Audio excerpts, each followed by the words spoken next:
So I turned the lights on and I was covered in piss. Hello and welcome to the Miserable Metal Mind podcast. This is episode number 20. It's a podcast involving three metal fans of a similar age and heritage. Two of these fans likes to listen to new heavy metal music, one of them does not. Once a month we meet up with recommendations for you and him to try to change his miserable metal mind. So Paul is back after a break, so we are back to normal. But thanks to Carl Black very, very much for his help. Yep. Thanks, Carl. We often have guests Paul's back, helping us with this task, and this is one of those times. I would like to introduce the singer for one of mine and Paul's favourite bands, the incredible vocalist for an incredible band, Dan from Sergeant Thunderhoof. Yay! Welcome, Dan. Good to see you. Hello. All right. Dan, you've got an amazing. Dan, you've got an amazing wall of CDs behind you. Is it CDs or DVDs or is it everything? It's like books, DVDs, films, some CDs. This is actually my wife's kind of office. All right. Most of my stuff's at my work. I run a studio, so I've got most of my collection there now, on my records and stuff. Yeah. But this is like a kind of spare room at the moment, to be honest. But yeah, I'm a bit of a film nerd as well, so. Oh, good on you. Yeah. What's your favourite film? The Shining. Nice. I'm a Classic. big Kubrick fan. Are you? Of all of them, even Eyes Wide Shut? I like it. I think I've really gotten into the Barry Lyndon film. You ever seen that? Yeah. I've got it. Yeah. Because I recently bought that in 4K and it's just transformed it. It's amazing. As he did all that by natural light, didn't he? So it's What the hell's going on like here? candlelight and stuff.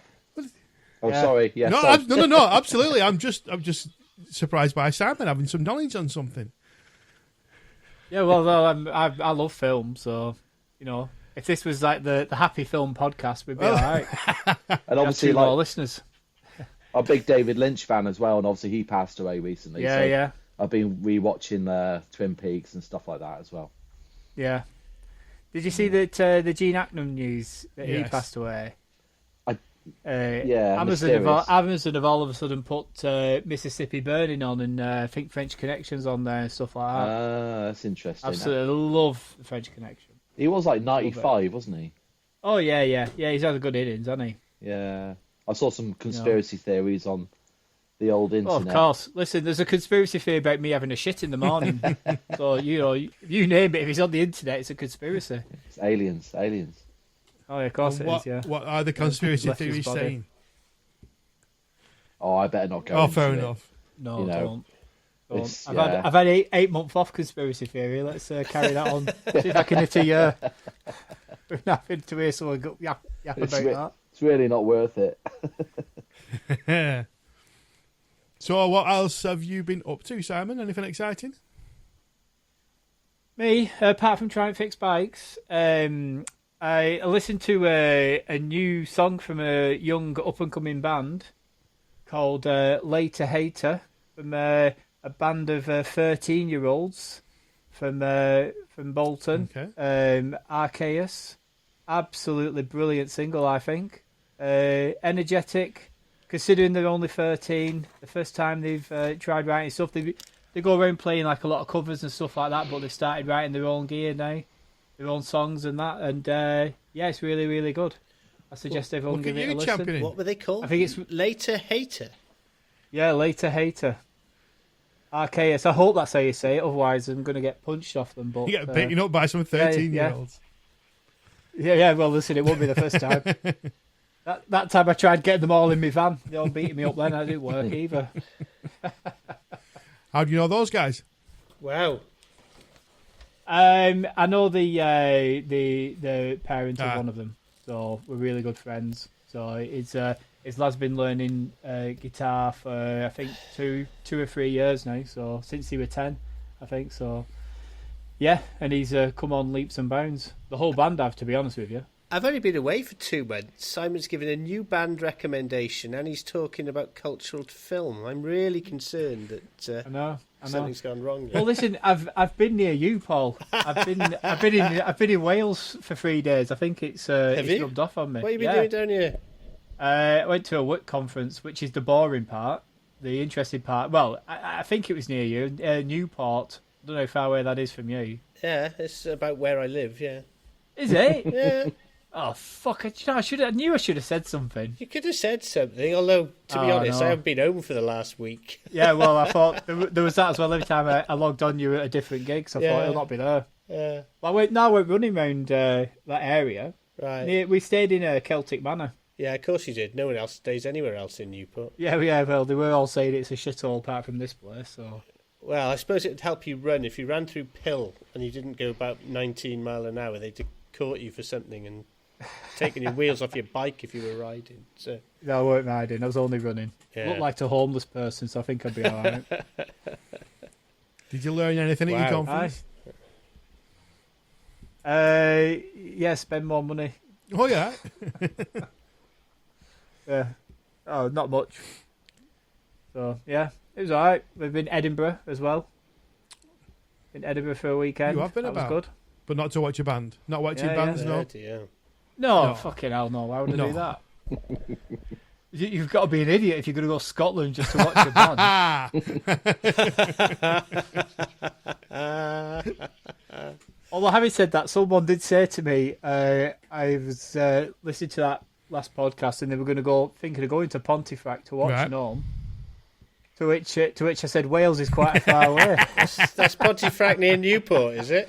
Yeah, that.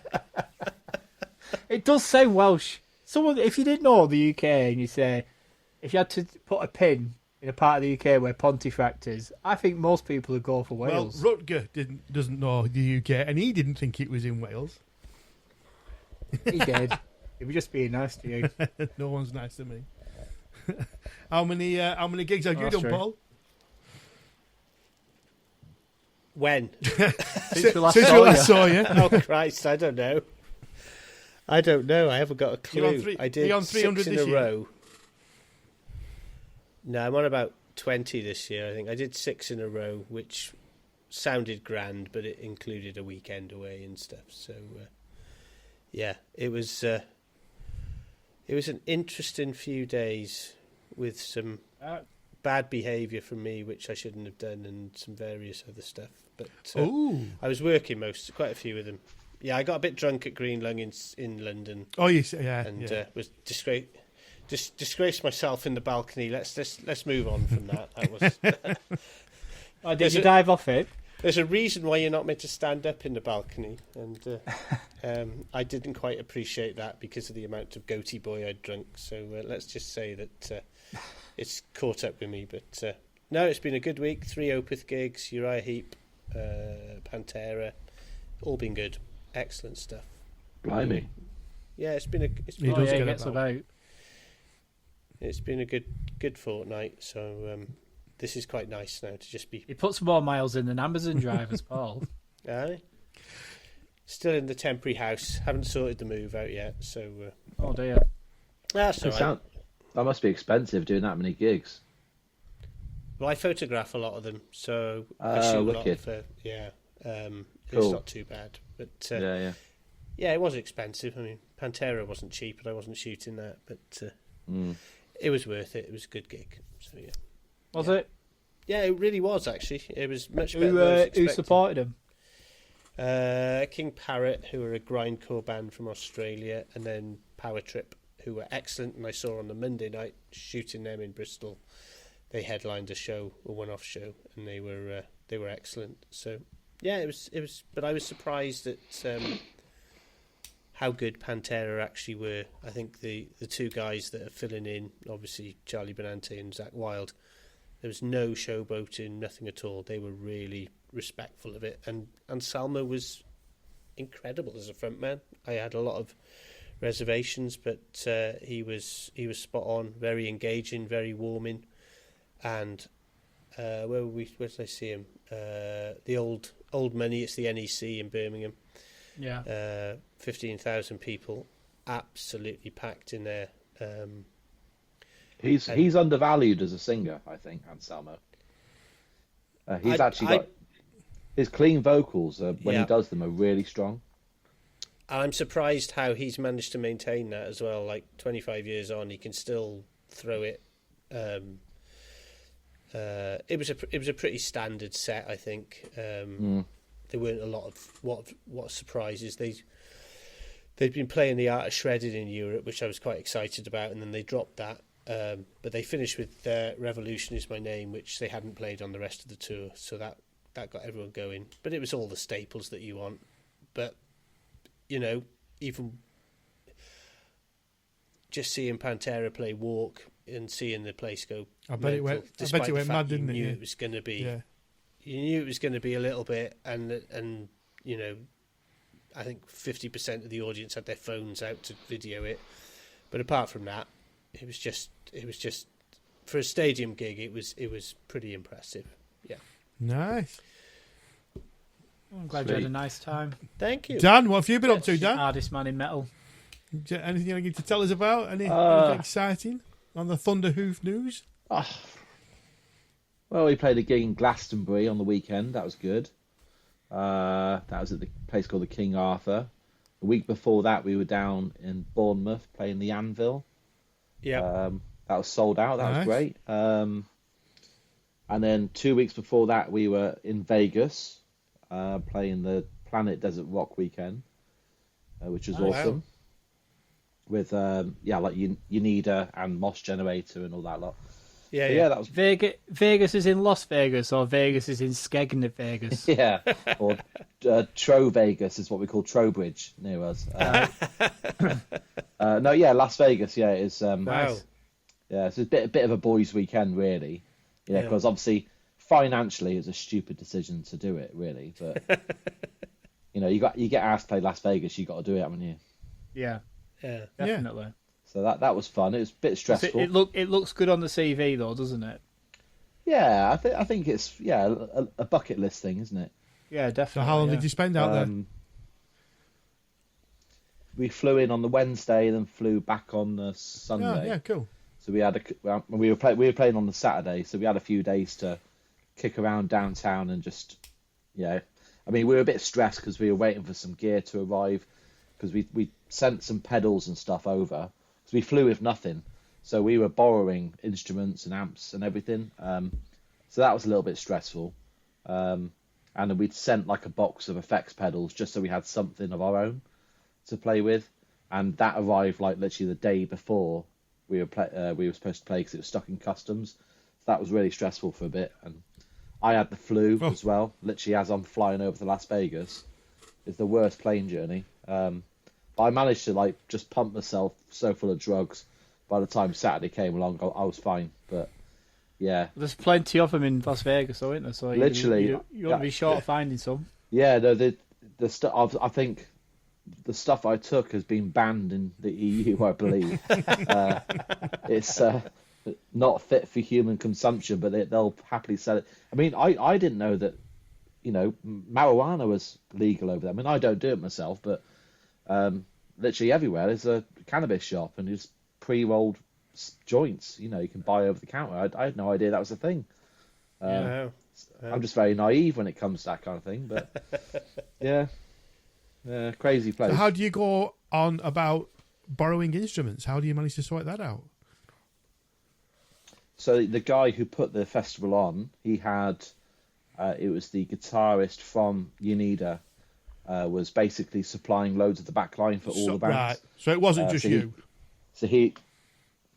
I think there was a few bands who had travelled in. There's a band from Italy, I think, and a band from France.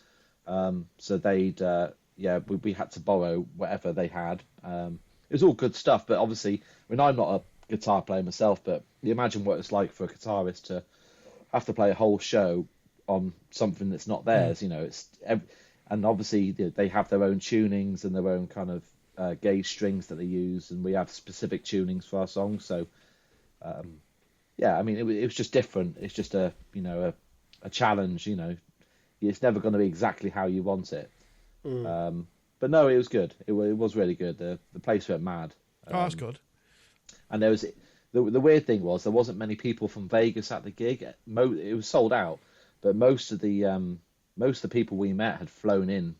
So there was like about 5 or 6 guys from Saskatchewan, I think, in Canada. So they'd flown 9 hours to be there. There was a lady we met from Portugal. There was about 6 or 7 people from the UK flew over. It was mad, really. I guess the good thing about our band is because we're not that busy. We don't gig that much. So when we do, I think it's kind of a bit more special. People go out of their way to watch us. I think if we were gigging all the time, it would lose its appeal, you know? So you had fans there already? Yeah, there's tons, and loads of people wearing Thunderhoof t-shirts, and yeah, it's crazy. It was a crazy night. It was really humbling, but yeah, it was definitely worth doing. Financially, it was a stupid thing to do, but yeah. At least you can say you've played there now, which a lot of bands will never get the opportunity. So yeah. I mean, I think we'd do it again actually, because it was nice to be away with the boys and just have a holiday at the same time. Be boys for a bit. Yeah, because we don't, even though we're in a band together, we don't actually socialise that much, because everyone's got usually sometimes family. for the best, though. Well, no, indeed, that's one of the reasons we don't gig or tour that much. Because I think I'd probably leave. I think I've got such low tolerance levels when it comes to everything. Oh no, I'm a complete. Are you listening, Simon? I'm a control freak. Honestly, that's why I don't go to any gigs. No, I'm with you, mate. I mean, when you were talking about the Pantera show, it sounds great, but I'm done with stadium gigs. I'm completely done with it. I knew that was honestly. I knew that was coming.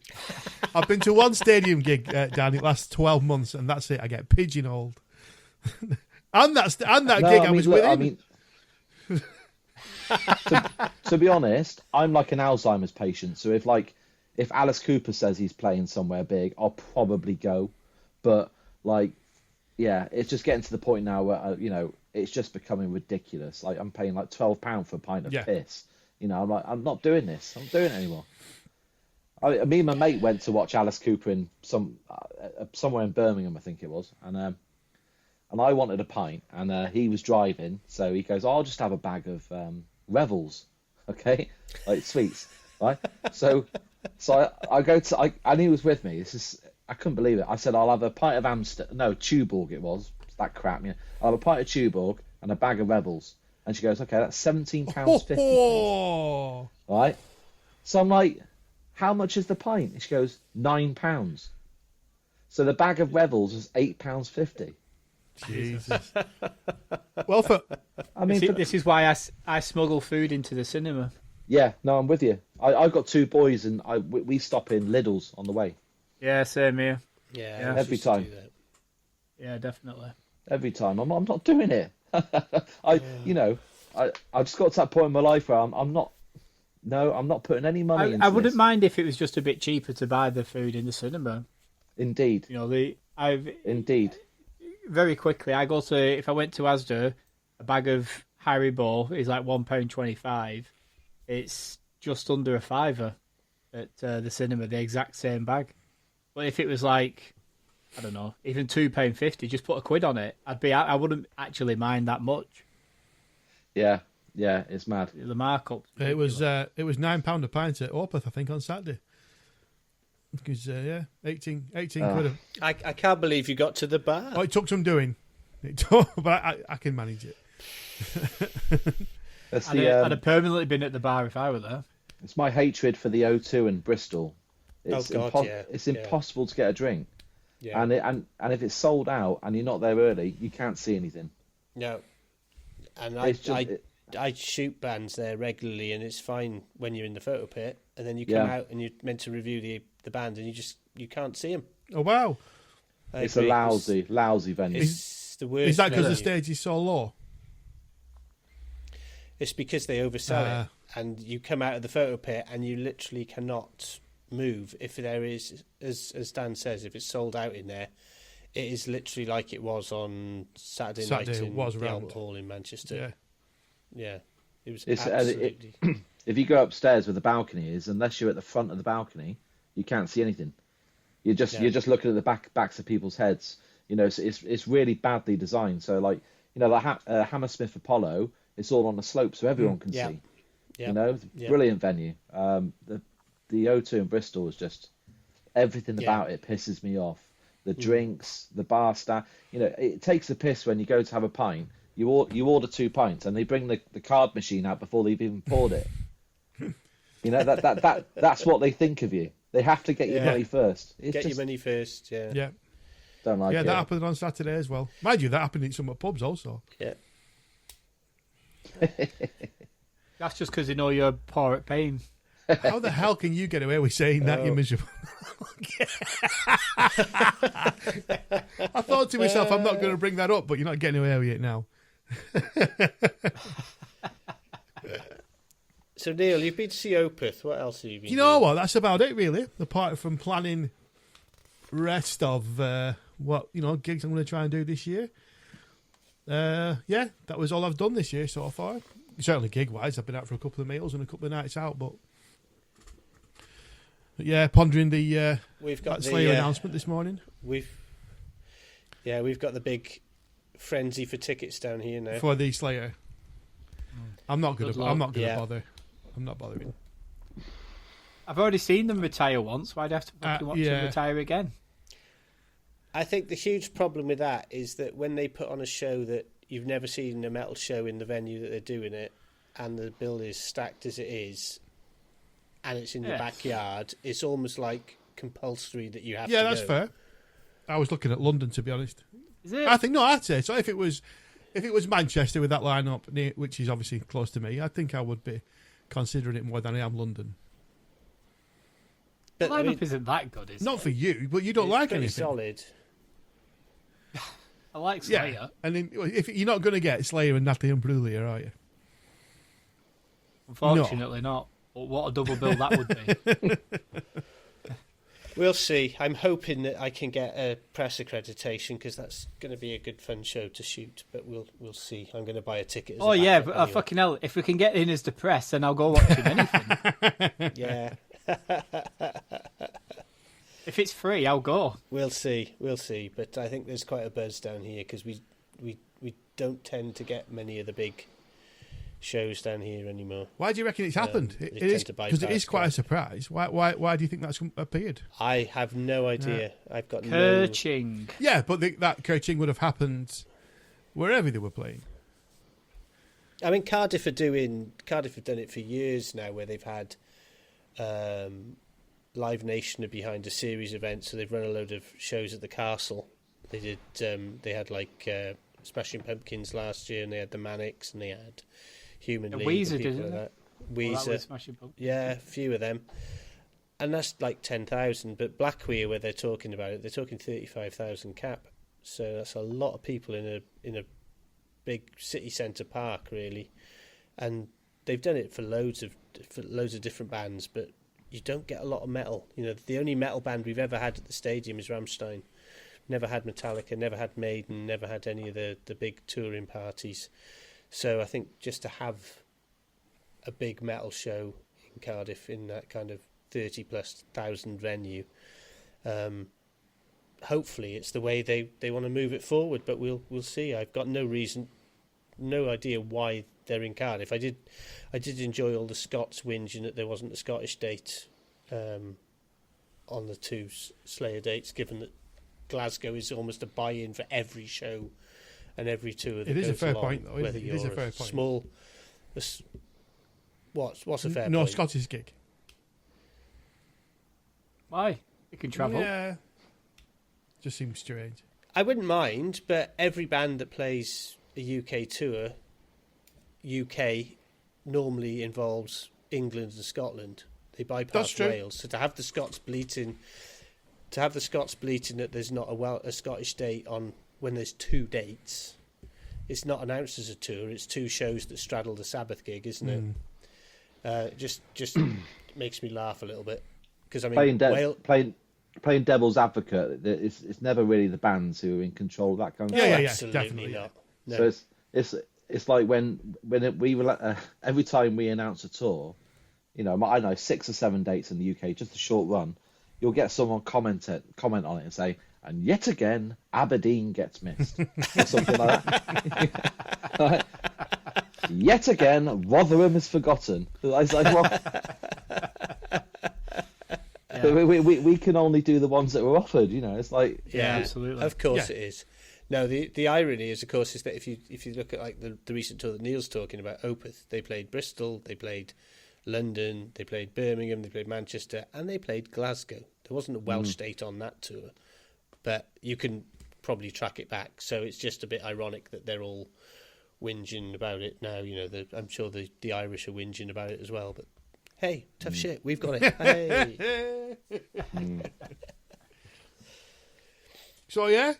Although, having said about cramming for tickets, I did try for Did you Black try? Sabbath. I didn't even bother. I did, yeah. I was on the queue, and I was about 9,000th in the queue when I finally got on. And you know that they've all gone. And every time, once you got in, a section would light up. So you zoom into the section, click on the seat, and it's gone. Zoom in, and then you refresh, zoom in, click on the seat, and it's gone. And there was lots of single seats, but then it'd come up when you actually got one in your basket. It'd then come up, not allowed to buy a single seat, can only be double seats. And you're like, well, surely you've got single seats there now. So what's going to happen? You're just going to have a load of, and they'll eventually have to sell them. Otherwise, it's not sold out, is it? Otherwise, you're going to have an empty seat at the side of you. But yeah, that was 2 hours of my life I'm never getting back. Yeah, I didn't even bother trying. No, well, I don't. I wish I had not bothered. I think it's going to be a train wreck, that show. Yeah, I think it's going to be. So I've seen someone mention it's be something like, if you think of Live Aid, then that's kind of how the style of the day is going to go. That's exactly right, Simon. Yeah. Did you see his performance of Tony Iommi at the Commonwealth Games? Yeah, yeah. Where I don't think I did. he's propped up on a pole, so stood up like that, and lip syncing the whole thing. Right. I guarantee that's. Do you what's think gonna he'll happen. I can't see him miming. I can't see him doing more than one song. I can't see him finishing a song. Wow. I love. Don't get me wrong. I do.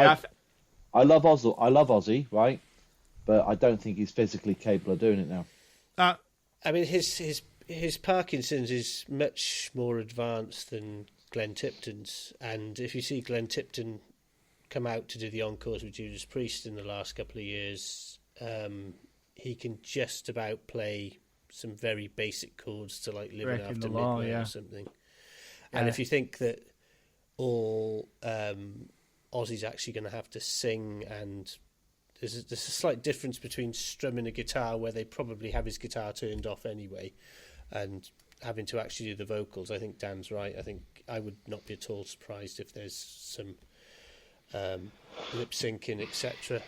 Well, I mean, Ozzy's, well, for the past 20 or 25 years, it's well known, I think, that he's had a lot of help and trickery live.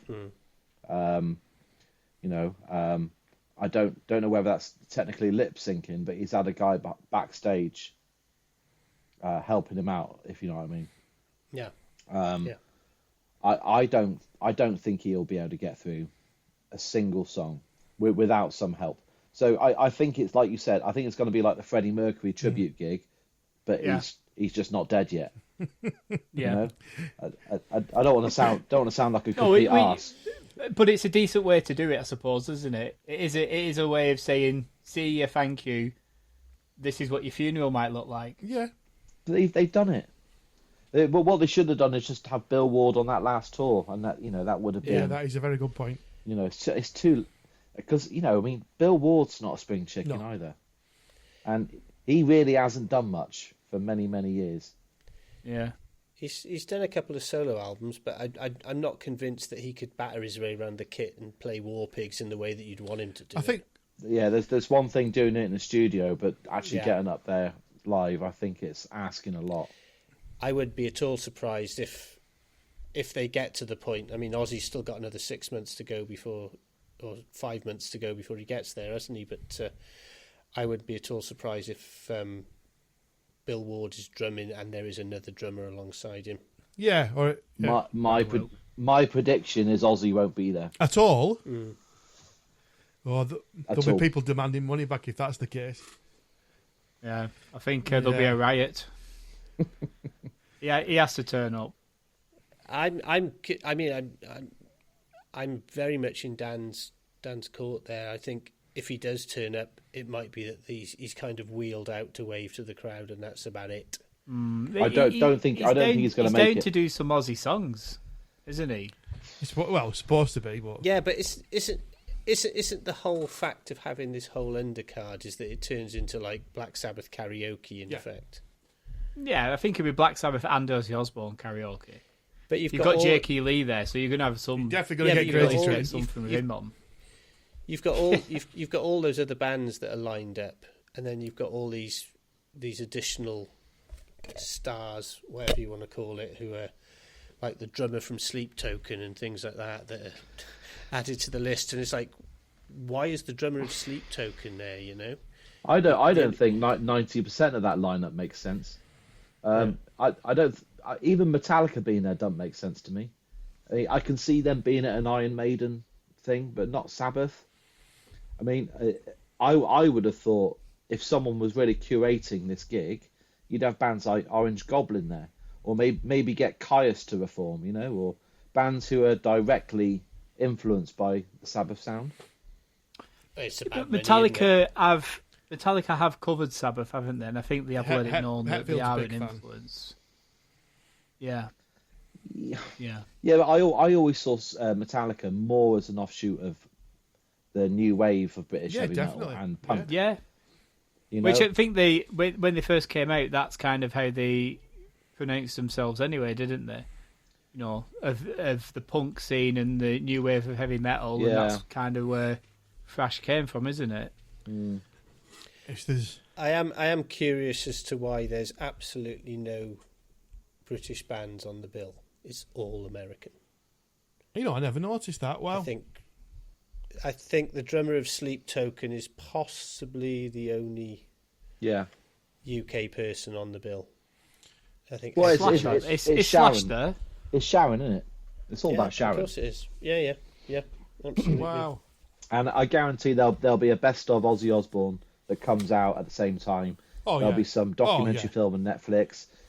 It's going to be licensed out, and you know that's probably the reason why he's focusing on the Aussie stuff rather than the Sabbath stuff, because he's already said that he's going to do tiny bits and pieces with Sabbath, and surely that's the main reason why most people want to go.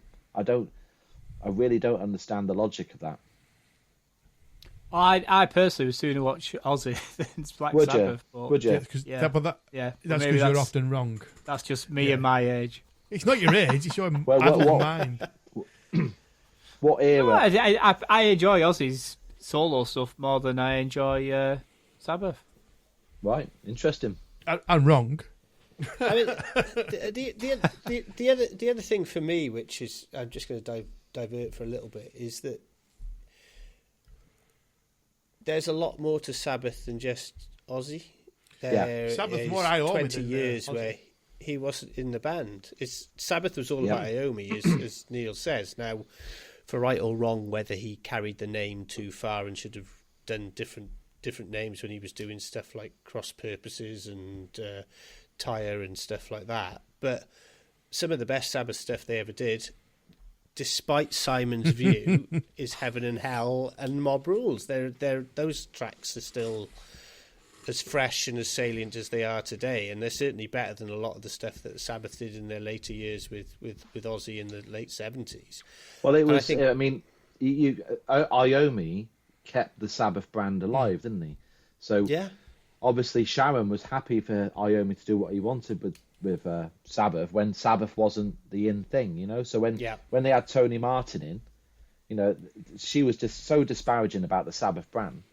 And obviously, as soon as like Dio came back and they were going to do, you know, a Sabbath reunion, you can't use a Sabbath name all of a sudden. I mean, that was bullshit. I mean, how pathetic is that? You know, he's been using it all the way through the late 80s and 90s, and she didn't pipe up. But as soon as it's in vogue again, no, you can't call it Sabbath. It's disrespectful, and I guarantee they won't mention Dio once. No, they won't. No, they definitely won't. I think they will. I think Who will? Or another band will, maybe. definitely. Oh, I guarantee I'll happily put a bet they won't. I guarantee. I mean, you can't resurrect him though, can you? It's like saying, mention Randy Rhodes. They're probably not going to mention Randy Rhodes either. But the thing is, they can do. They will. They will. No, they're bound to mention Randy Rhodes. Definitely. They can do Randy because they're going to play Crazy Train, Mr. Crowley, Yeah, Mr. etc. Crowley. No one is going to be allowed to get up on stage and play Die Young, Children of the Sea, Turn Up the Night, Mob Rules, Sign of the Southern Cross. Stonehenge. That's just Who sung them? That Don't laugh at him. It encourages him. if the bands are all going to do Sabbath montages, then they're going to be given a set of songs to sing, and it'll be like, right, Metallica, you can do Sabbath Bloody Sabbath, you can do Children of the Grave, and you can do, I don't know, Sweet Leaf or something like that, and then Slayer can do something else. And Who did? Is it Sabacadabra, the one that? Yeah, that's the original lineup, so they could do that as well. Yeah, I mean, okay, Metallica did the cover of it. That's why I was asking. Yeah. Yeah, I didn't. Obviously, I have no idea who did the original. So Yeah, Metallica did the cover of it, but I knew Black Sabbath did the original. I mean, I don't know who sung it. Was it Ronnie or was it? no, it was Ozzy. Ozzy. Yeah. So you see, I'm a big fan of the Tony Martin albums. And I know that's really unpopular, but I love all that stuff. And that, up until recently, that's been almost kind of like, I don't know, like about pushed under the carpet. Yeah. Absolutely. Yeah. What years was Tony Martin? Was it 86? 86 onwards, 86 to probably 94? 94, yeah.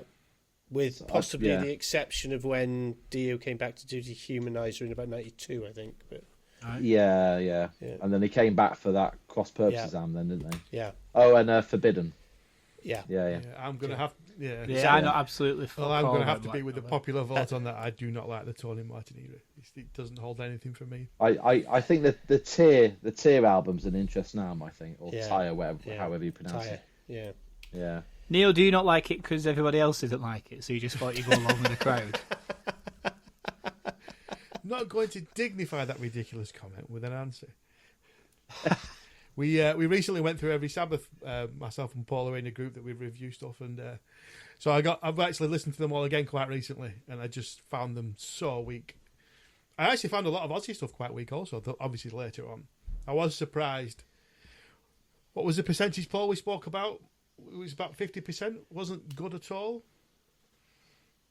Yeah, there's a lot of certainly. I think if you take It was the whole catalogue, wasn't it? Post Well, Sabotage, The last album as well, 13. That was in there. Yeah, That was dog shit. Oh, I didn't think yeah, it was... yeah. The drummer was all right on that, though, wasn't he? Was that your mum from Fairfield Moor? I hated it. Did you? Hated it. Oh, I didn't hate Yeah. it. I hated it. I've actually listened to that album. Hey! What, 13? Yeah. It's a bit But modern the only for reason, you, there's isn't only it? one reason I listened to it is because of the drummer. Who, Tommy Was it Cletus? Brad Wilk? It certainly was. Yeah. Rage Against the Machine. Ah. It's the only reason I listened to it. And I got to be honest, I still thought it was fucking boring and shit. If anything, it just cemented my view of Black Sabbath. Well, we all sound like four miserable bastards that couldn't get tickets to see Black Sabbath, didn't we? They're just talking about a gig we couldn't go to. We better move on to our album choices. I hope it's shit and I hope it fucking rains. If it's streaming, I'm going to watch it. But Warning. Please take all negative comments in the tongue-in-cheek manner they are intended. Basically, don't be a dick. So I'm going to sneak in here and say before we go on, and you know the bullshit I am going to request of you, but it really does help us spread the word of the podcast. If you could leave a review, a comment, or a like wherever you are listening to, that would be sweet. If you could click subscribe, we would be grateful. If you could just leave anything that helps us out, a share, a comment. Oh my God, we love it. Thank you very much. Yeah. Right, shall we go on to our albums then? Let's go. Yep. Let's go. Oh, it's me first, isn't it?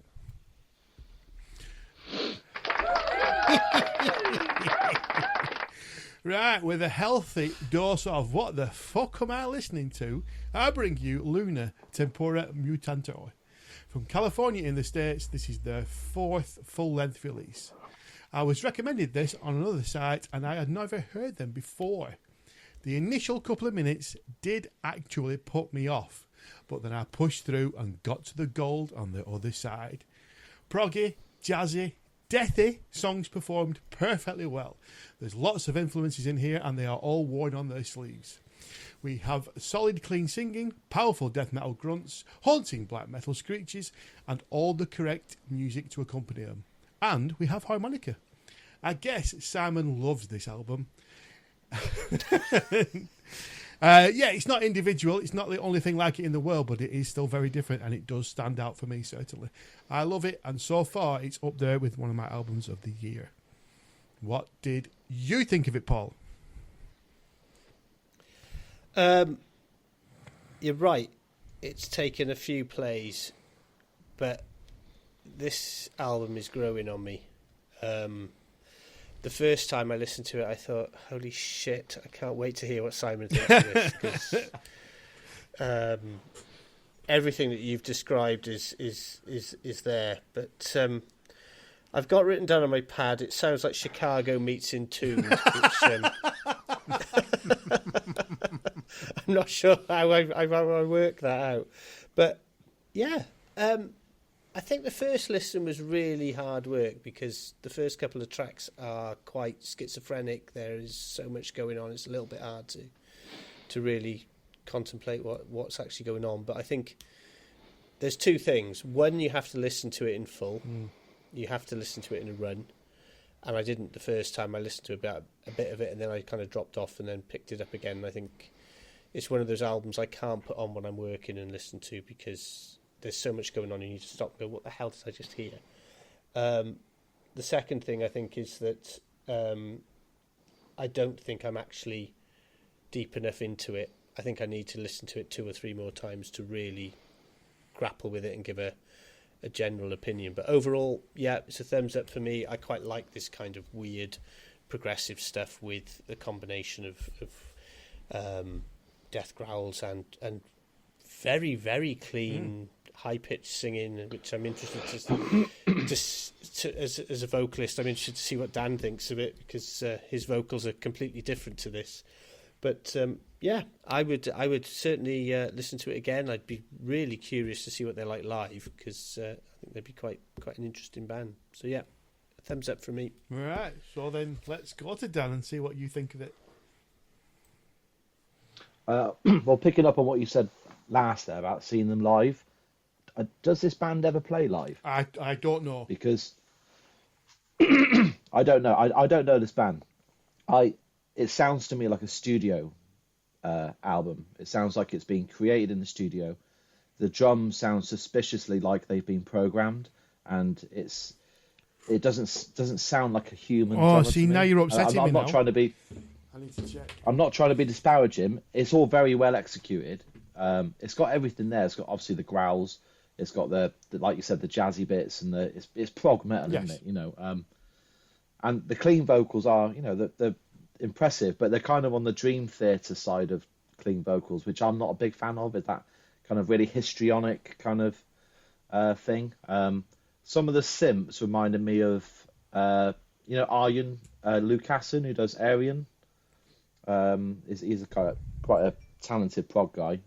It reminded me a bit of that, and I like that. So it's kind of more the kind of spacey, Pink Floydy side of prog. But I'll be honest, it's not really my thing. So I'm not really into the death growls and stuff like that. It's all really well played and really well produced, and I just think it's lacking some songs. Ooh, right. It feels like it's got loads and loads of. It's like a kind of, I don't know, a professional wrestler who knows how to do the drop kick and he can fly off the turnbuckle and do all the spinny stuff, but he can't tell a story at the same time, you know. But it's really impressive. It just didn't touch my soul, if you know what I mean. Right. Well, I can confirm they do have a drummer. Mr. Alex Bosson is their drummer. So yeah, I was upset then. I do not like artificial drums. So. Well, look, I mean, it might be real drums, but you can tell from a production point of view they've been edited to within an inch of their life is something I'm not a big fan of modern metal. I think it ruins a lot of it because it sucks all the humanity out of it. Now, this has cropped up before, yeah? For me, anyway. That's Yeah. just my opinion. Yep. Simon, are you ready? I am. Come on, then. I am. So, where do I start with this? A bit like you, Neil. When it started, at first I was thinking, "What the fuck have we fucking put on here?" And straight away you can tell. All right, yeah. So it's prog. You know, it's clearly jazz inspired. There's some funky bits in there. There's some jazzy bits in there. And then the first song came and goes. The second song comes on, which is 11 minutes long, and you know how I feel about a long song. You love them, don't you? But then I think it's around 8 minutes in that song. There's a riff that kicks in, and it goes off on a tangent, and I'm thinking, Oh my God, I did not expect this. This is all right. I did not expect this.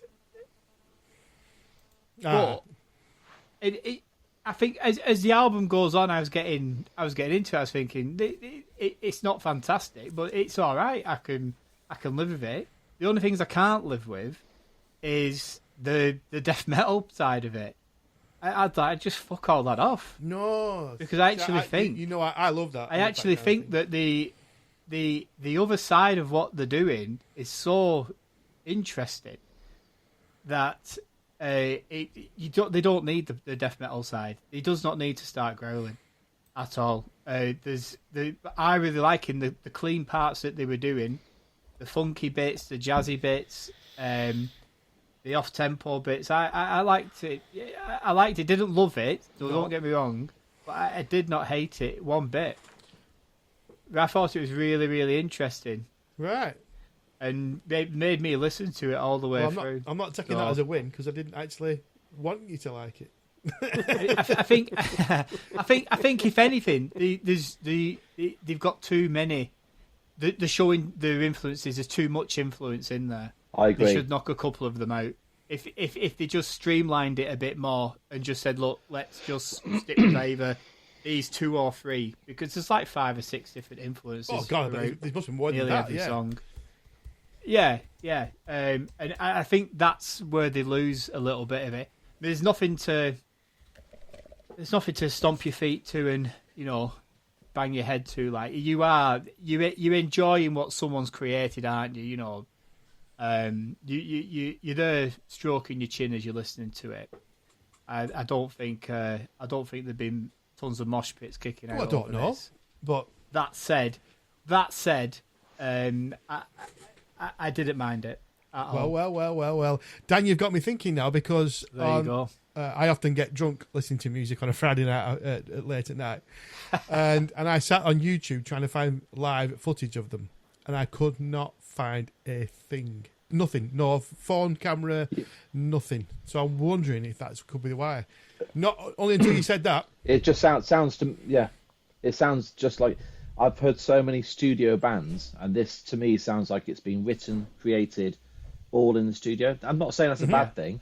I like all that stuff, but it's missing that, like you said, bit of humanity about it. I think what a lot of these bands could do if they write all these songs and then gig them for a bit, and then that kind of like sands off the edges, if you know what I mean. I think by the time you're getting into your 3rd and 4th album, you'd feel more of a band feel coming through them if they'd done that since the very beginning. But to be fair, this is quite standard in prog. There's a lot of prog musicians who will do solo albums and side projects, and they'll never gig them. Like Spock's Beard and all these different offshoots of all. I mean, it like you said, there's some really good stuff. It just maybe could be a bit more streamlined. Right. Well, I like it as it is. I like the madness. I like the it's gone there. It's gone over there.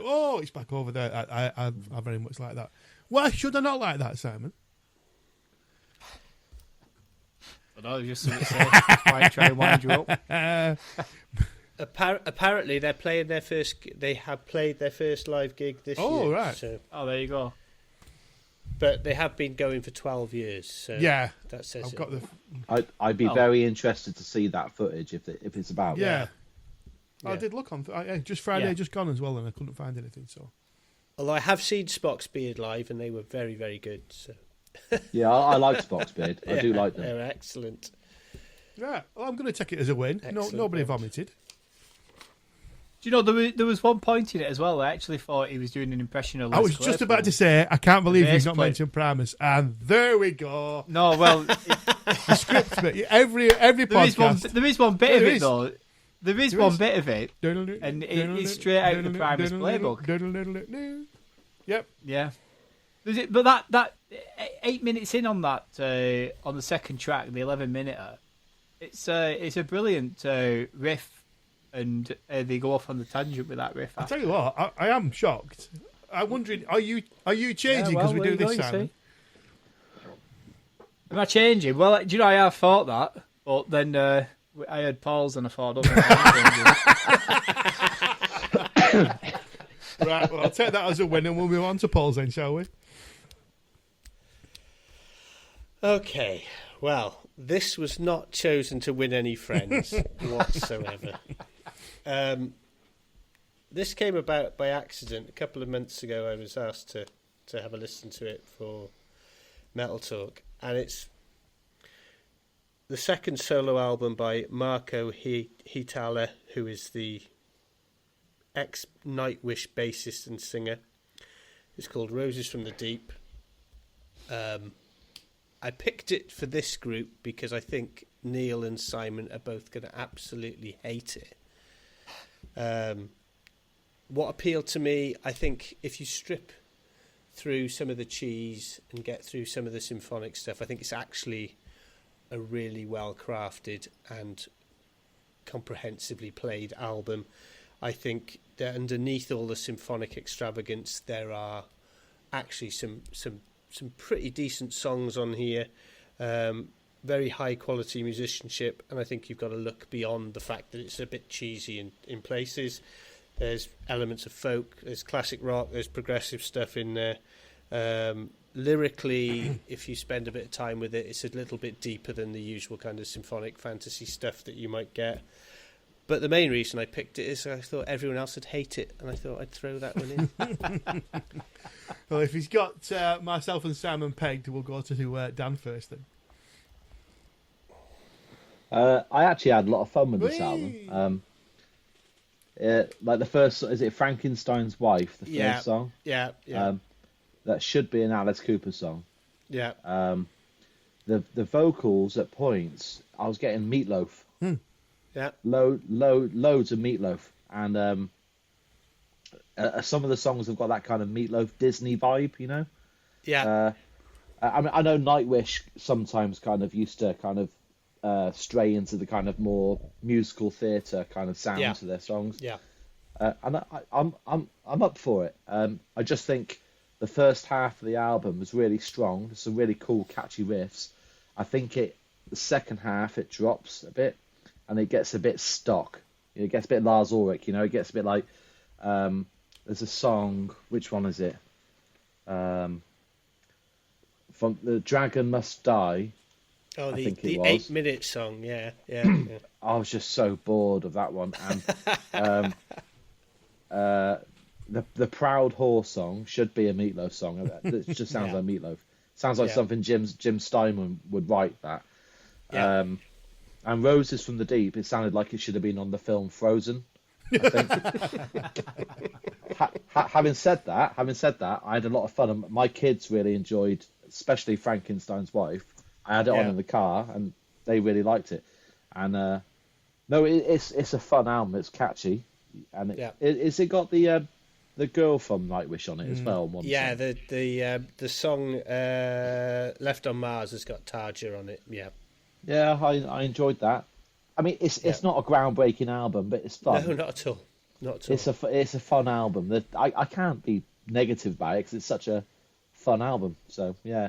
Yeah, I mean, I think it's almost like a soundtrack to a movie, isn't it? In some I did the one song. There's the Two Soldiers song, which is kind of war themed. Yeah, it's almost like the lyrics very similar to the concept of our album. Actually, had that kind of prelude to war kind of thing, and it was going really well until there's a spoken word bit in the middle, and that just yeah, not for me, that bit.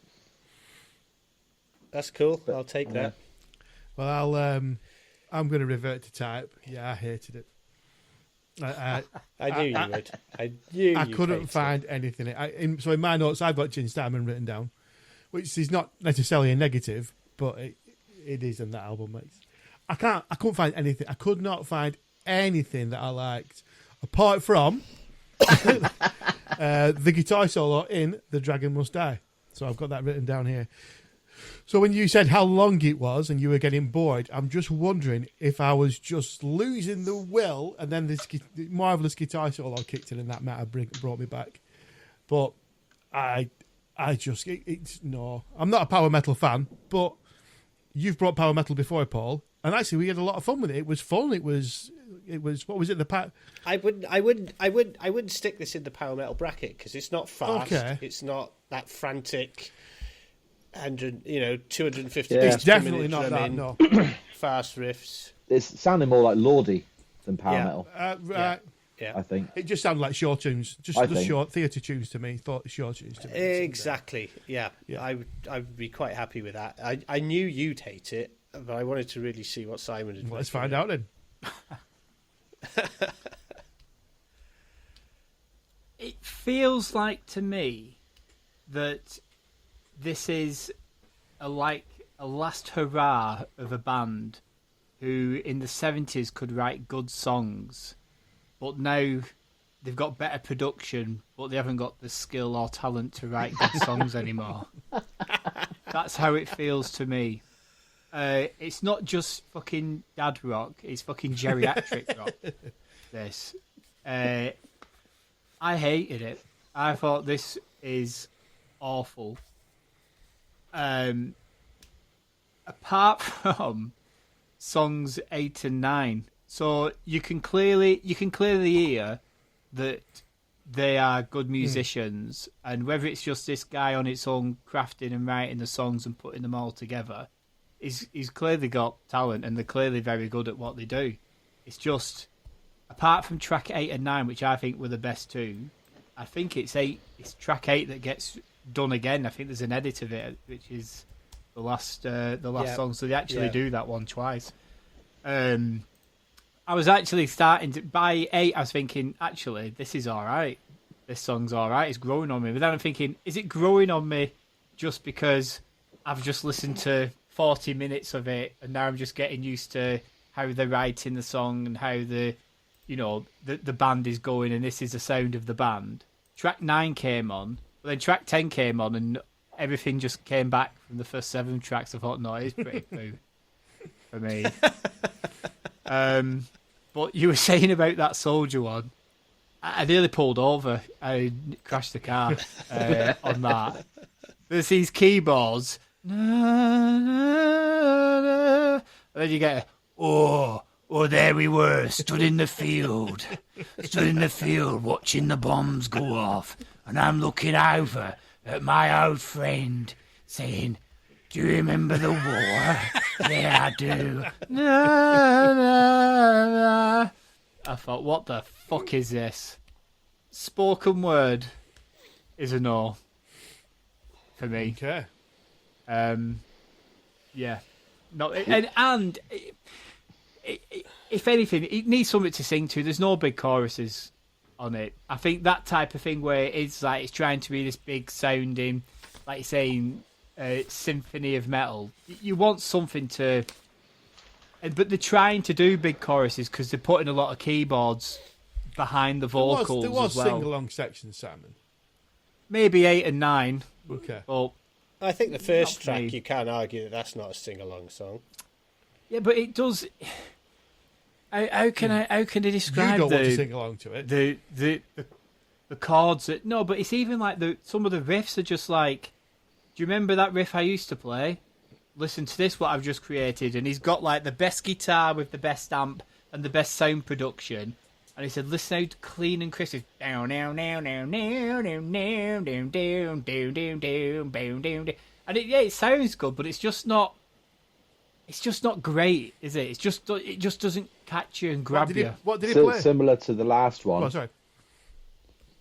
It sounds like a studio album again. Yeah, definitely. It sounds like this more than the last one, but yeah, absolutely. Crafted in the studio. And yeah.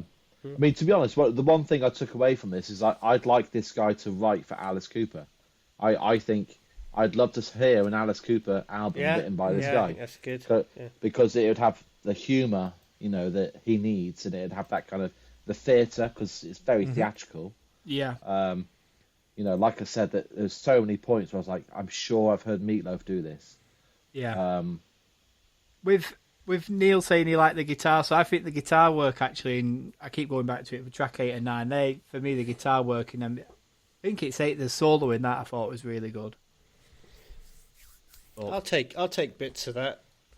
It's not been described as complete dog shit from the start. No, and it isn't. But the thing is, Paul, it isn't dog shit. Yeah, it's amazingly well played. Yeah, exactly. You can see that. You can see and hear that there's talent, and you can see and hear that they've crafted it really well.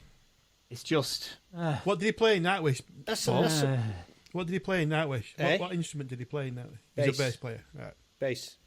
Yeah. Right. Is he playing the guitar on this, or has he got someone else in to do it? He's doing some of the guitar work. Is it? Right. So your theory is probably correct. Is he the guy talking in the? I don't think he's got a Yorkshire accent. I don't think so. Yorkshire, that was Cockney. Was it? Move on. Because there's a song actually in his native language. Yes, there is on this album as well. Yeah. Could have done without that. He's xenophobe. Oh, that's usually how I sound singing along to songs that I know. Yeah, pretty much. I don't know. I know the rhythm of the songs, but I don't know the vocals. This is going bloody do do do. So we're about 50, maybe 75% on that one then. Right. Yeah. That's better than you. That's not so bad then. Right, Dan. Your album, please, pal.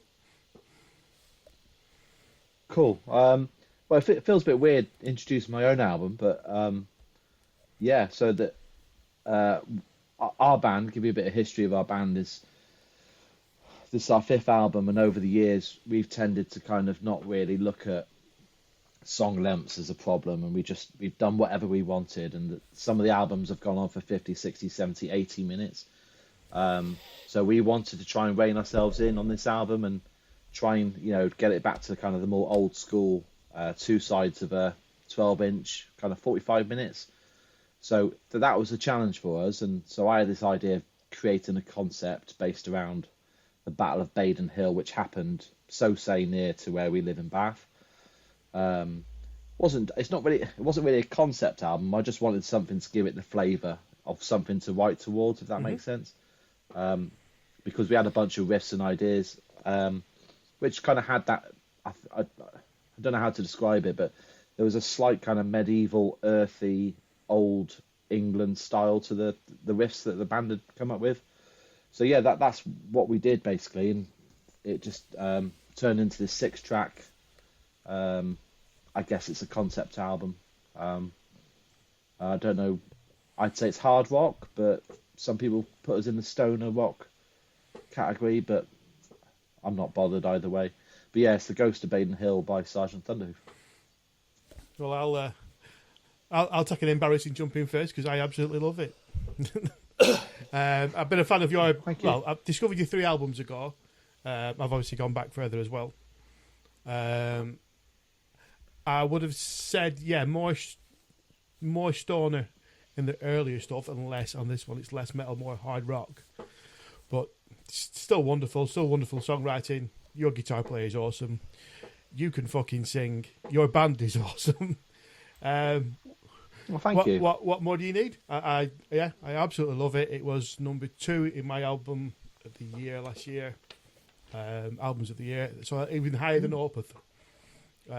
Yeah. Wow. What was your number 1? Dog's Grit. some black metal. Nice. Yeah, which Yeah, nice. Simon loved Awful. that.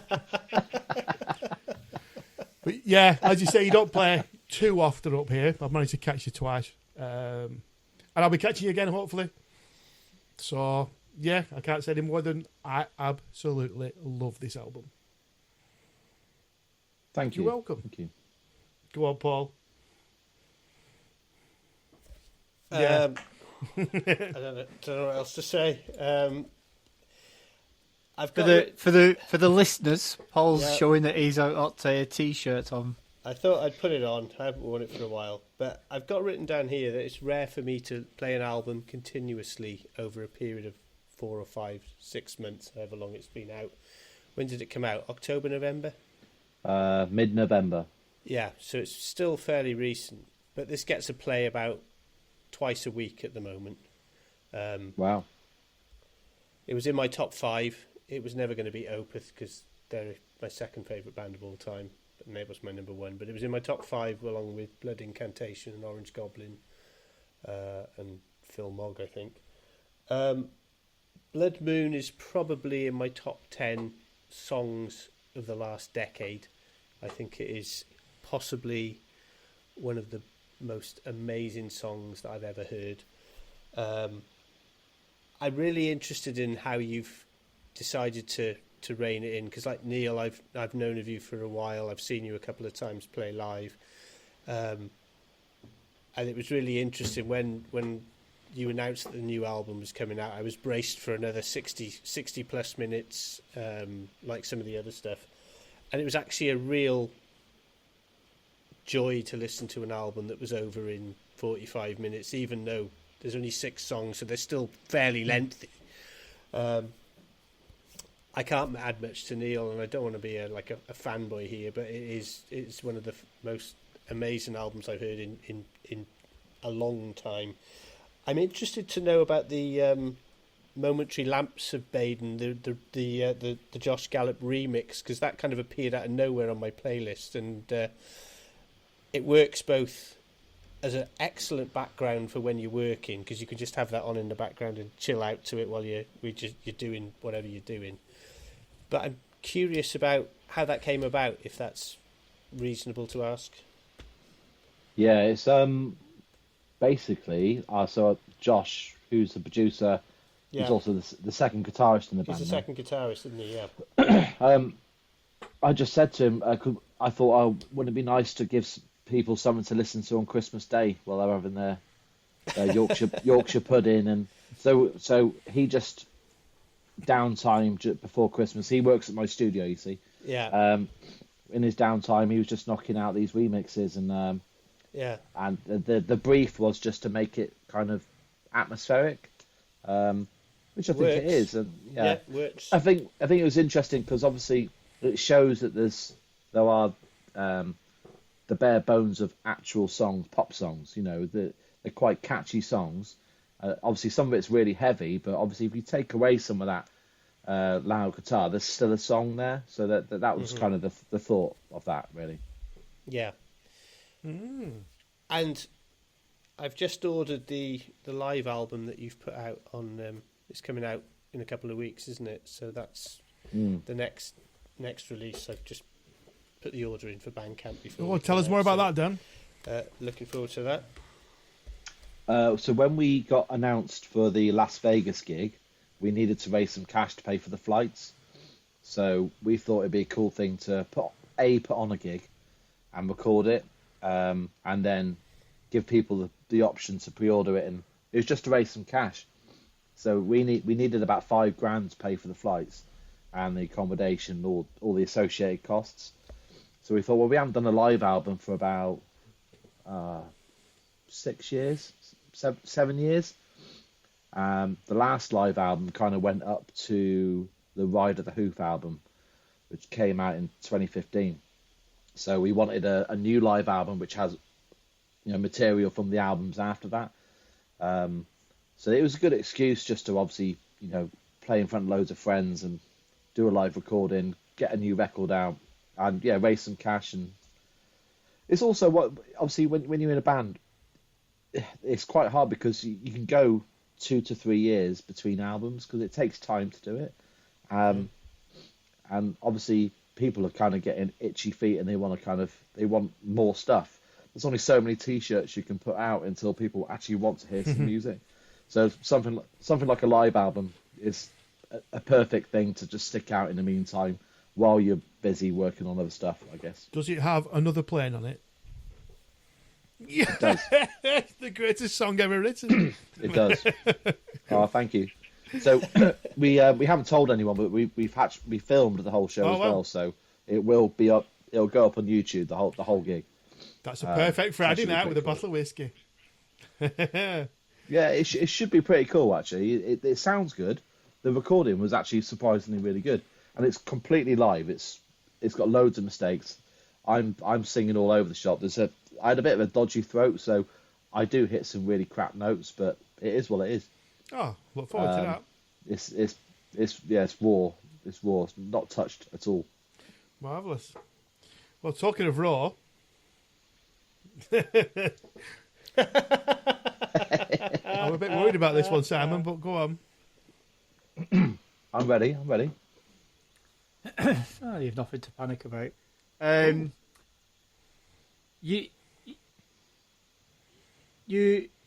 Firstly, you've got some pipes on you. I'll give you that. Thank you.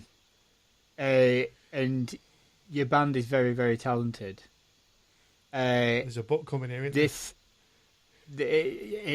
Unfortunately, it's not what I like to listen to. It's not crap. You can put that on. You can put that on the posters if you want. Yeah. But you like what you like, don't you? Do you know what I mean? And, Totally. And for me, whether it's, I know you said it's hard rock, and I can see why you get labelled with the stoner tag. For me, it just felt I just wanted it to get going. But that's me. That's what I enjoy. I like music, a bit more up tempo, grabs you, throws you around for 2 or 3 minutes, and then you're on to the next track. That's kind of like my, where I like to live when it comes with music. That said, by the end of it, I was getting into the rhythm and the groove that you do create, and the sound and everything like that, which is good. It's just, I just wanted it to just either speed up or, get a tempo change where it kind of goes, here we go. Because I like it. If I'm watching a band live, I like that explosion of sound and energy, and you know yourself. Everyone's being thrown about and stuff like that, and that's just that's how I got into music. That's what I love and enjoy, and just on this occasion, it's just I didn't get that at all. But track 4, that is a good song. I'll give you that. I do like track 4. No, I totally get it, mate.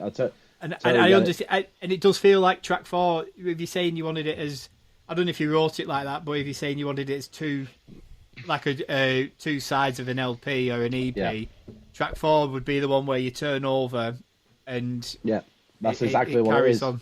That begins side B. It's probably funny you should say that, because obviously this album's kind of the one that we paid most attention to the sequencing of it. So like the end of side A was the Orb of Octavia, which is quite a kind of emotional song. So that you kind of get to the end of side A feeling all emotional, and then side B is supposed to hit you in the face. So to be fair, that's about as energetic as we get. Track 4. Yeah, which is probably why I liked it more than the rest. But like I say, you just like what you like, don't you? Totally. And we've had some stoner stuff that I've absolutely detested, and this is not there. That's not in their camp anyway. I'll tell you that now. But I've never heard. I've never heard of your band, so I don't know what your other albums are like either. You wouldn't like them. No, I'd say there are more livelier tracks on some of the earlier albums. Okay. But Right. yeah, it's not. I'm not going to turn around to Simon and say, "Come on, let's go for a drive and listen to Stellar Gate Drive." That probably might tickle you, but it's Yeah, Right. that's quite energetic, Yeah. I guess. Yeah. Right. But yeah, I mean, to be honest, our guitarist, our main guy, Mark, he's a thrash guy. Like I'm assuming you're well into your thrash, and he's that's his thing. So, Yeah. and he's constantly trying to bring in these thrash riffs, and I love it, but it doesn't work Yeah. in this band. It's Yeah. we have kind of had to put in some kind of like restrictions. Because Yeah. if I had my way, there'd probably be a lot more kind of soulful stuff going on, but it wouldn't be right. Yeah. So being in a band is weird because you do so much compromise, no one's really happy. Oh, you know? yeah. I know. Tell me about it. I know. Yeah. But you just have to accept that it's kind of like, well, this is what we came up with as a collective, you know. Unless Yeah. you're like that Marko Hietala guy who's clearly like owns it, you know. yeah, it's his thing. project, Yeah. isn't it? Yeah. Mate, Yeah, you're going to play Yeah. for him, so it's going to be Yeah. whatever he wants, isn't it? so it's Yeah. it's his vision, you know. But Yeah. we're very much kind of a democracy, and it's a weird thing being in a band, isn't it? Really, it's like having It is. five painters all painting the same picture, you know. It's a bit weird thing. Exactly. But some want a shade of green in one shade, and some wants green in another shade. Yeah. But when you say you can never be completely happy, you must be happy with what you've released and the reception it's getting. No, I'm proud. I'm proud of it. I'm proud of what I did. I'm proud of what all the people did in the band.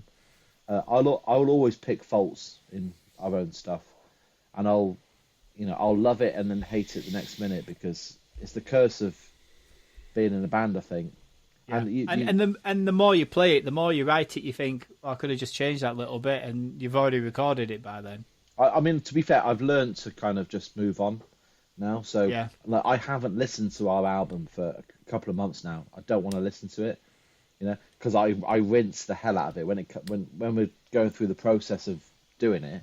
I really do, you know, obsess over my own, specifically my performance. I'll obsess over that, and then once it's out, I don't want anything to do with it for 6 months, and then I'll come back to it maybe in a year, and then I'll give you an honest assessment of what I think of it.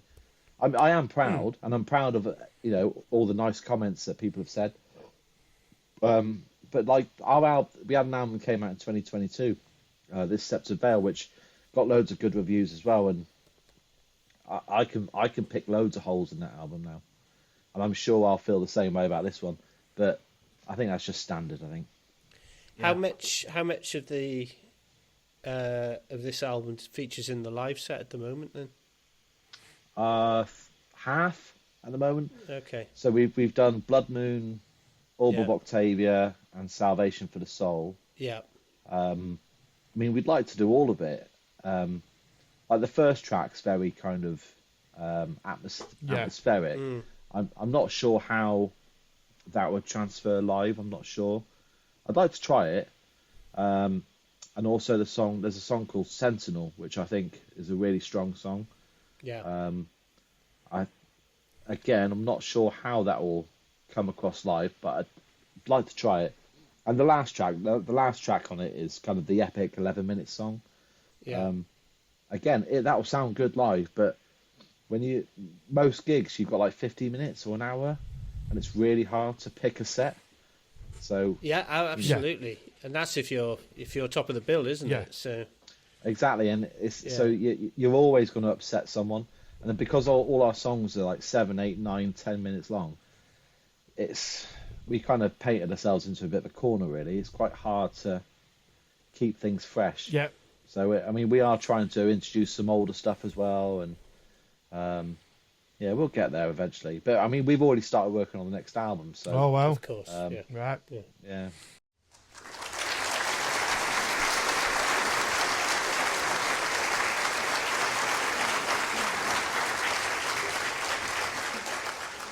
Play something we know. Cast your mind back, if you can, to 1991. So it is 90s. We were all a bit younger, a bit more fresh-faced. Some of us could keep an erection longer than 10 minutes. These albums came out in 1991. Arise, Slave to the Grind, The Black Album, Human, No More Tears, Blind, Symbol of Salvation, Bad Motorfinger.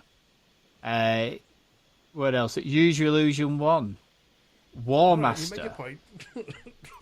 In the middle of all these Yeah, is Horrorscope by Overkill.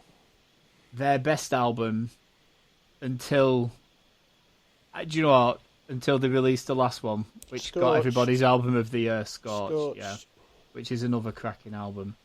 I would say this is close to perfect thrash album, particularly in that era. Songs such as Thanks for Nothing, Nice Day for Funeral, Infectious, opens with a banger in Coma, has a fantastic cover of Frankenstein. But standout song for me is a title track, which is Horrorscope. Not only because it's awesome, but it also has my favourite guitar technique in there, where the guitar player is playing something and he just slams on the whammy bar and he goes wow wow wow wow wow wow wow. Absolutely love that effect. That's my classic for this month. We're going to have Nice Day for Funeral on the playlist. If you don't like it, you're wrong. And but hopefully you do like it. Dan, we'll go to you first, pal. What do you think? Well, when this came out, I was only 10 when this came out, and I was into Michael Jackson then, so I kind of missed Funny that. enough, Michael Jackson would have been liked into you as well at 10, so... Nice. I don't know if he had a thing for gingers, but, it was really fun listening to this because as much as I did rate the other two albums, it's refreshing to hear a real drummer, like real drums, played frantically, and I'm a bit of a stickler for the authenticity of it because I run a studio as well. I think that I'm a bit biased when it comes to this stuff, but things like the double kick and the snares when you're doing blast beats, the velocity of the snare hits should never be the same, because when you're doing it really fast like that, it's going to be much, much quieter, and that's what you hear on this album. The same with the double kicks. You can never do both left and right at the same power. So the drummer on this album is brilliant. Like really, really, really good. So this is the first time I've heard this album. Obviously, I'm well versed with Anthrax and Slayer, Megadeth, Metallica, all that kind of stuff. Exodus, but it's the first time I've listened to Overkill. Right.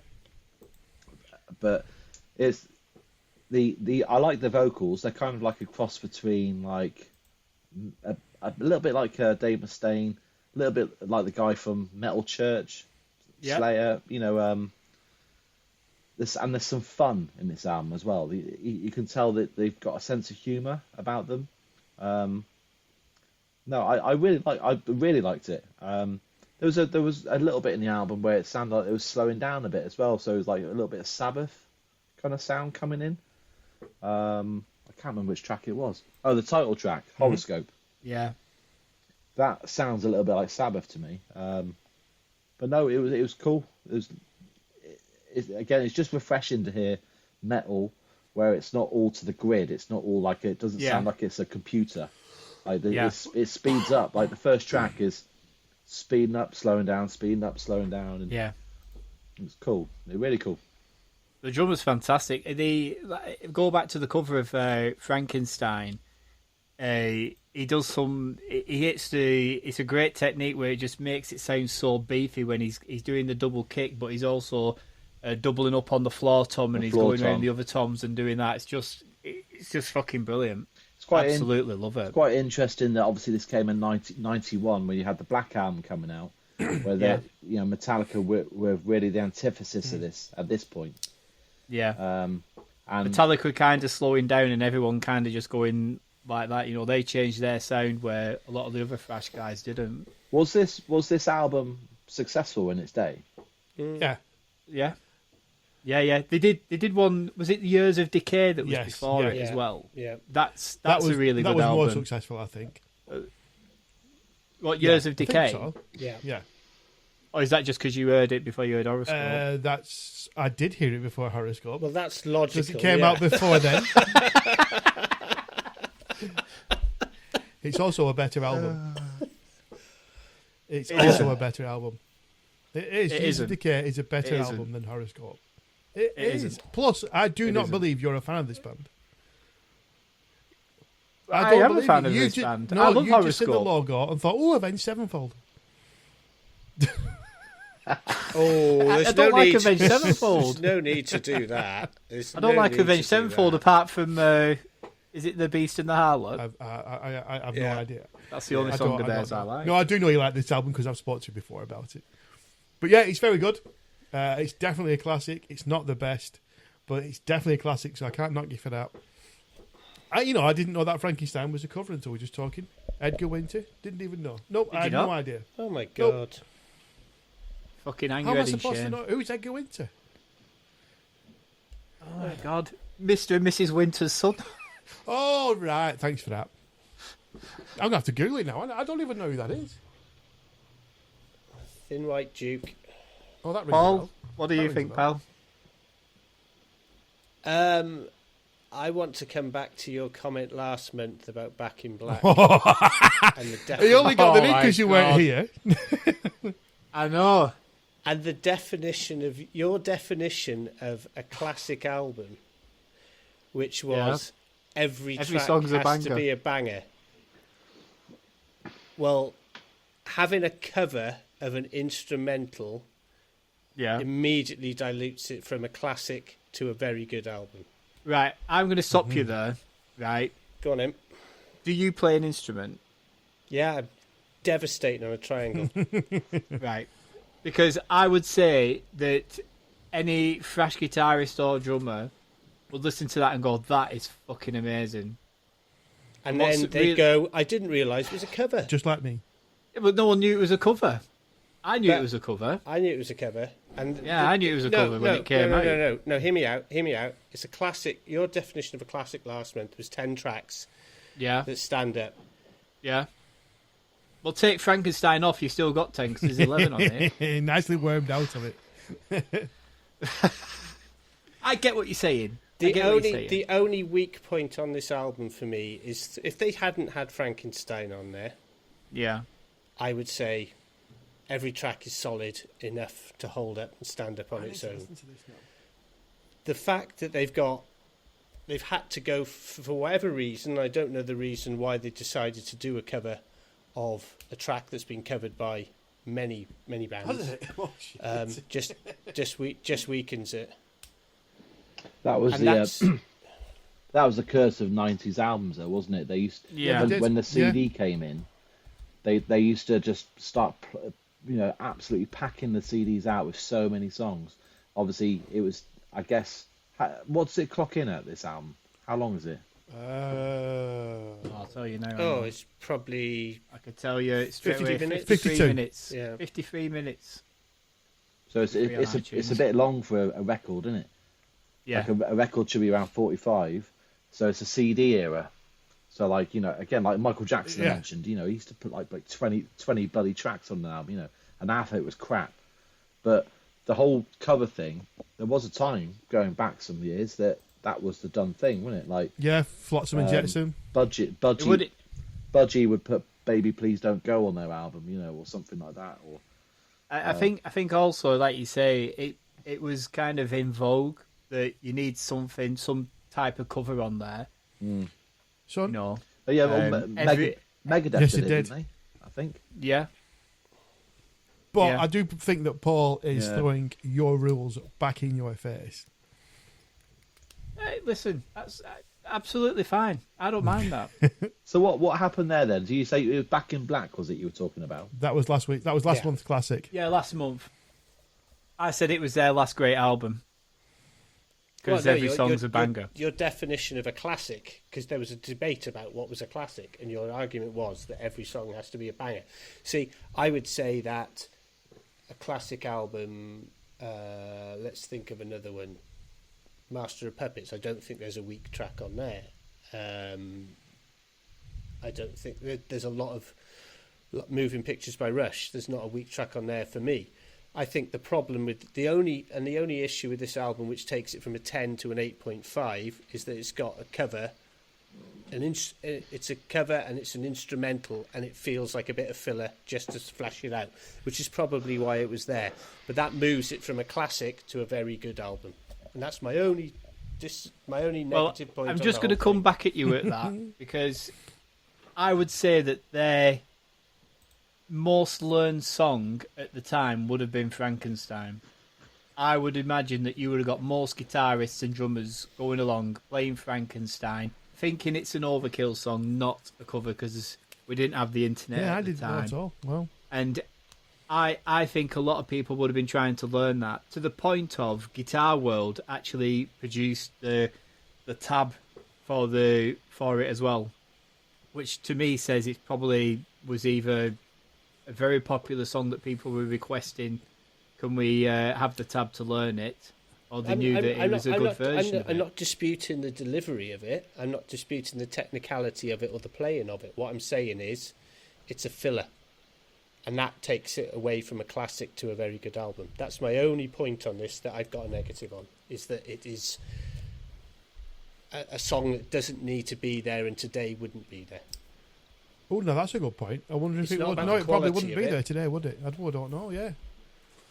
But anyway, it's Simon's classic. I think it's a classic. Actually, I'm happy with it being called a classic. So, thank you. Like Meatloaf said, 2 out of 3 ain't bad. Oh, there we go. We're all in agreement. There we go. Hey, did you know Bruce Lee had a brother called Brocco?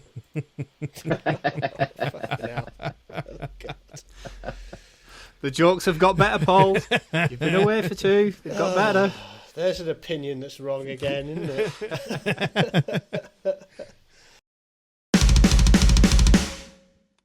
So, it's the end of the show. I'm back here in the metaphorical metal rocking chair, summing up episode number 20. So Dan was very cool, wasn't he? We got some lovely info about the recent Las Vegas gig and a heads up about the live footage coming soon to YouTube.